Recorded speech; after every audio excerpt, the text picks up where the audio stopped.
From the library's homepage, click on Noodle Tools, then click here to log into Noodle Tools. If you've never registered before, go ahead and register. It's free and it takes just a minute. I'm going to go ahead and sign in.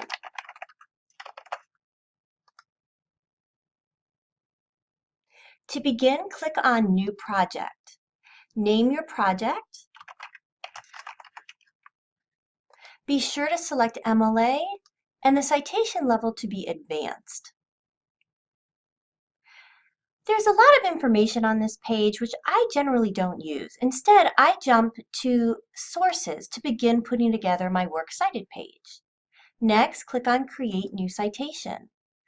First, answer the question, where did you find the information? Did you find it from a library database, the free web, or maybe something actually in physical format like a book? In this example, I'm going to be citing a web page from a website. When I click on website, you'll see I get all these options of different types of information found on the web that I can cite. I'm going to select web page. And now I'm presented with the form to fill out. As you begin filling out the form, pay attention to the little blue boxes that provide additional instruction.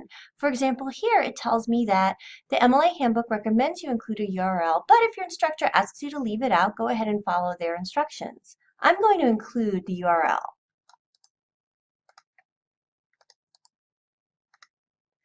Next, date of publication. My web page had just a year with 2017. The most recent date of access, notice the instructions. It says this date's only needed if you think the source might be revised. And I think this web page might be revised on a regular basis. So I'm going to put today's date.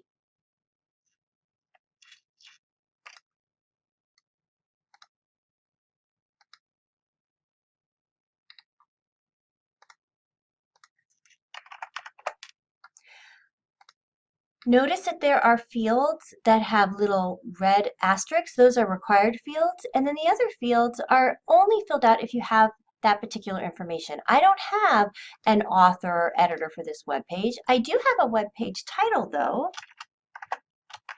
So I'm going to type that in. Notice a yellow warning sign popped up. Roll over that warning sign and you'll get some instructions. It tells me here that the first letter of the word disorders should most likely be capitalized. So I'm going to go ahead and correct that. My name of my website was the Mayo Clinic. Notice when I click on publisher, it says include the publisher's name if only if it's different than the name of the website. And in my case, my publisher is the Mayo Clinic. So I'm going to leave that blank. And then I can click on save. Here you'll see my full citation in perfect MLA format. You can add additional citations by clicking on the Create New Citation. When you're done, you'll want to make sure that you print or export to Word or to Google Docs, something to bring up the entire document. And I'll show you what that looks like. Ta-da! You have the heading Works Cited. It's indented perfectly, and as you add more sources, you'll see it in alphabetical order as well.